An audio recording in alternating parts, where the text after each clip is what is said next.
The printer setup is finished. It took under an hour, and now it's ready to print. Let's print the Benchy, a classic 3D printer benchmark. It's already preloaded in the system.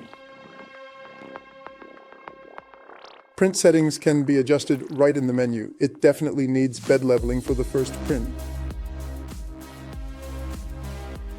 And we are printing, basically like an hour after opening. Look how incredibly fast the printing head moves.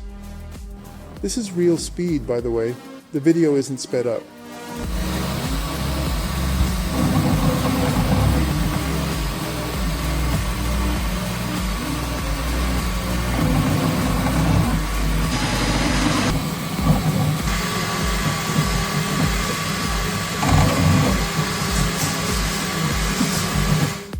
This was sped up just for the purpose of showing the final few layers being printed.